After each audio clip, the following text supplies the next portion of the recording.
Olá pessoal, hoje nós vamos falar sobre ambientes de sedimentação, que são os locais onde as rochas sedimentares se formam. Nossa referência inclui o capítulo 5 do livro Para Entender a Terra.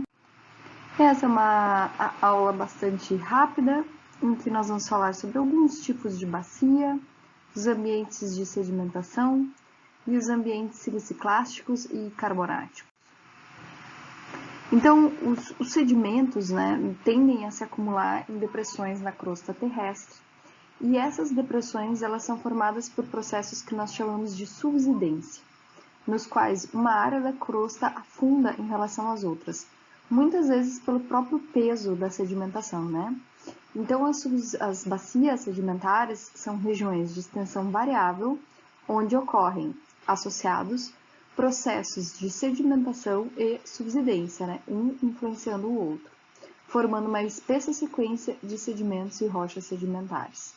As bacias sedimentares podem ser de muitos tipos, mas para fins de simplificação, aqui nós vamos falar sobre bacias de tipo rift, bacias de subsidência térmica e bacias flexurais. Os tipos de bacia. Então, nós vamos falar, basicamente sobre esses três tipos de bacia. São uma visão bastante simplificada, mas é o suficiente para os nossos interesses dentro da engenharia hídrica. Então, uma bacia do tipo rift, ou uma zona de rift, ela se desenvolve à medida que materiais quentes do manto ascendem e a litosfera é aquecida, alongada e adelgaçada.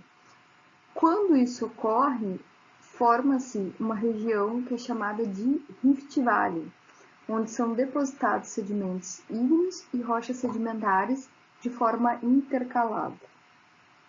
À medida que esse processo promove a expansão do fundo oceânico, ou seja, começamos a tanto magmatismo que nós geramos uma nova crosta oceânica, ou começam a ocorrer os processos de subsidência por resfriamento, ou esfriamento e espessamento da litosfera. Nessas regiões, à medida que a antiga crosta continental vai se afastando e sendo empurrada, por essa nova crosta oceânica que está se formando, nós temos a formação de bacias do tipo plataformal, que são essas aqui, ambientes de sedimentação do tipo plataformal, onde sedimentos vindos da crosta continental acabam se depositando. Essas regiões também de interação aqui entre o sedimento, entre a crosta continental e a crosta oceânica, são regiões bastante rasas, de águas quentes, onde comumente são depositados sedimentos carbonáticos e também evaporíticos. Então, nós temos uma mistura nessas bacias de sedimentação siliciclástica, química e biológica, como nós veremos mais adiante. Por fim, a subsidência térmica continua ocorrendo e há depósitos realmente cada vez mais espessos na plataforma continental. Esses depósitos, então, são soterrados e, por acumulação de sedimentos adicionais, submetidos à diagênese, que são os próximos dois, bem nessa região aqui, Então, os nossos dois próximos temas incluem o soterramento e a diagênese, na próxima aula. Entre os sedimentos serem formados nas áreas fontes, onde eles serão intemperizados, erodidos e depois transportados, e eles serem depositados nas bacias sedimentares, eles geralmente viajam por vários ambientes de sedimentação, eles vão passando por vários ambientes de sedimentação. O ambiente de sedimentação é uma área de deposição sedimentar caracterizada por uma combinação bem particular de condições climáticas e processos físicos, químicos e biológicos. Entre as características importantes incluem o tipo e a quantidade de água.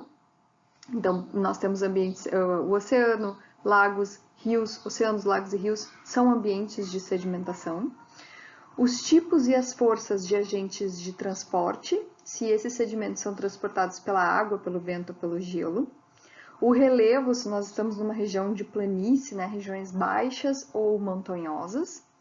Atividade biológica, se há precipitação de conchas ou crescimento de recifes e corais. A localização com relação aos limites de placa e o clima, né? Principalmente clima úmido e climas áridos diferem muito em termos de agentes de transporte. Então, os ambientes de sedimentação podem ser agrupados por localização, e aí nesse caso nós teremos ambientes continentais, ambientes costeiros e ambientes marinhos, certo? Vamos começar com os continentais, então. Os ambientes continentais são diversos, são vários tipos, aqui são só alguns, mas ainda assim são alguns dos mais importantes, né, para o estudo da eles incluem, né, uma variação muito grande de temperatura e de precipitação na superfície. E aqui nós temos a menção de ambiente lacustre, controlado por ondas pequenas e correntes de água doce ou salina. Ambiente aluvial ou fluvial, que talvez seja um dos mais importantes para a engenharia hídrica, que inclui o canal fluvial, as margens do canal, o fundo plano do vale e as margens ou superfície de inundação do canal principal. Ambiente desértico ou árido, né, onde o vento e os rios transportam as partículas. A aridez normalmente inibe o crescimento de organismos, então nós temos aí, né, realmente pouca influência de matéria orgânica. E o ambiente glacial, que é raro aqui no Brasil, né, praticamente inexistente, mas ele é presente em várias outras regiões do globo, que é dominado então pelas massas de gelo. Então nós temos aqui tudo que é em laranjinha são nesse diagrama é a indicação, né, desses ambientes continentais. Lembrando, né, que a localização geográfica e o posicionamento na placa tectônica, o meio ou agente de transporte, se há ou não processos orgânicos, né, que modificam esses sedimentos, e o clima vão determinar aí o ambiente de sedimentação, né, e também os sedimentos que são depositados. Então aqui nós temos, né, esses quatro, que são 4 ambientes muito importantes para a engenharia hídrica. Então, o agente de transporte nos lagos inclui correntes lacustres e ondas pequenas, geralmente. Os agentes de transporte em ambientes fluviais incluem as próprias correntes fluviais. Os agentes de transporte no deserto geralmente são o vento, né? É o vento. E o agente de transporte em ambiente glacial é o próprio gelo. Os sedimentos que vão se formar em cada um desses ambientes, né? Então, lagos, regiões lacustres, vão incluir aí sedimentos como areia e lama, precipitados salinos, se forem em climas áridos. Os sedimentos formados em sistemas fluviais vão incluir areia, lama e cascalho, é uma variedade muito grande em termos de granulometria. No deserto, areia e pó. E o gelo, né, que é o agente de transporte mais competente aí, vai transportar, né, areia, lama e cascalho. Quando a gente pensa em termos de clima, né, quais são os climas, né, em que esses ambientes de sedimentação podem ocorrer? Os lagos ocorrem tanto em climas áridos como em climas úmidos. Os sistemas fluviais e aluviais estão distribuídos em todo o planeta, né? Tem a distribuição mais ampla, os rios, em termos de como agentes de transporte e como ambientes de sedimentação. Os desertos, obviamente, só vão existir em climas áridos e ambientes glaciais em climas frios. Os processos biológicos, né? No lago haverá processos biológicos em função dos organismos de água doce. Em sistemas aluviais haverá depósitos, né, de matéria orgânica misturados com sedimentos finos, principalmente no que nós chamamos de planície de inundação, que são as laterais, né, dos canais fluviais, que são inundadas quando o nível do rio sobe muito. E, por fim, os desertos que praticamente não têm atividade biológica e ambientes glaciais que praticamente não têm atividade biológica também.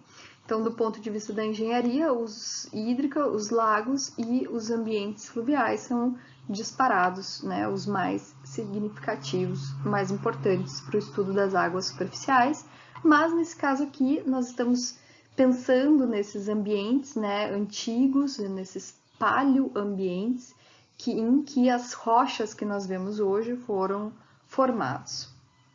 Os ambientes costeiros incluem essas regiões de interface entre o continente e o oceano. Nessas regiões nós temos ambiente deltaico, ambiente de planície de maré e ambientes praiais. O ambiente deltaico é onde os rios desembocam em lagos e mar, um ambiente também bastante transicional. Ambientes de planície de maré é onde extensas áreas expostas na maré são dominadas por correntes de maré, e ambientes praiais, onde as ondas do litoral distribuem os sedimentos da praia, depositando né, faixas de areia e cascalho, que são os nossos cordões litorâneos, aqui as nossas zonas de praia, né, no litoral. Então, nós temos aí, né, ambientes costeiros no delta, ambientes deltaicos, né, o agente de transporte principal são as correntes fluviais, nos ambientes praiais são as ondas, correntes de maré, e nas planícies de maré também as correntes de maré, né. Os sedimentos no delta são basicamente areia e lama, na praia são areia e cascalho, nas planícies de maré, areia e lama. O clima para todos esses ambientes, eles podem ocorrer tanto em clima úmido como em clima árido, né? Não importa, eles têm ampla distribuição no planeta.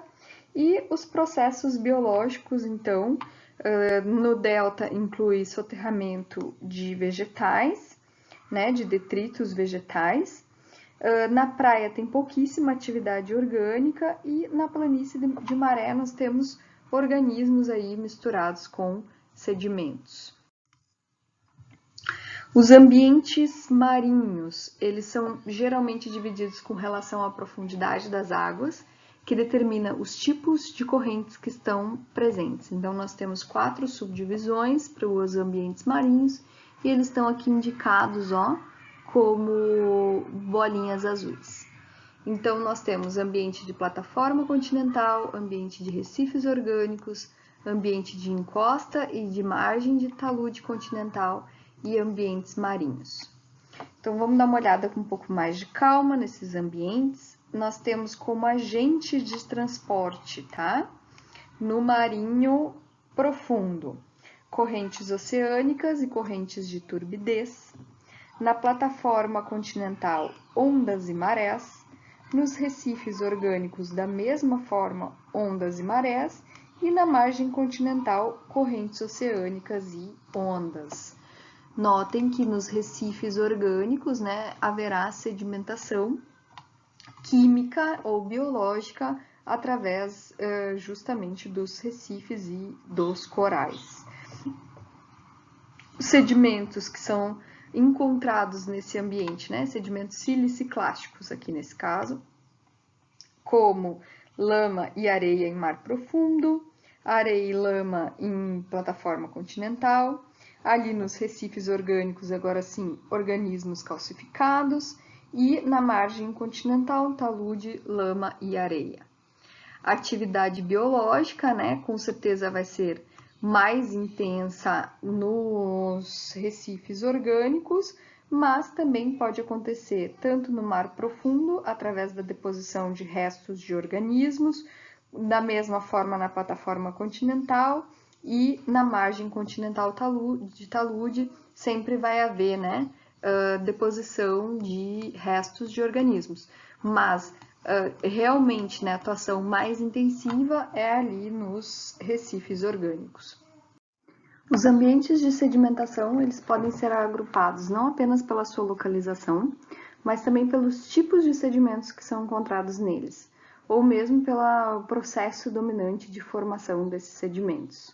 Os ambientes de sedimentação, então, podem ser agrupados em ambientes siliciclásticos e ambientes de sedimentação químicos e biológicos.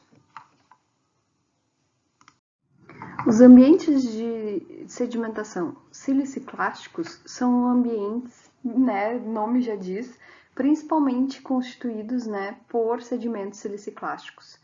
Eles incluem todos os ambientes continentais, como nós vimos agora, bem como os ambientes costeiros, que servem de zona de transição entre os ambientes continentais e marinhos.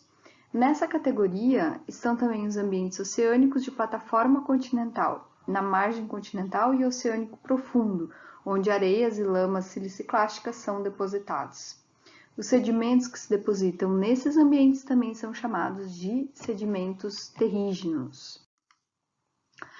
Ambientes de sedimentação química e biológica. Eles são caracterizados, né, principalmente pela precipitação química e biológica.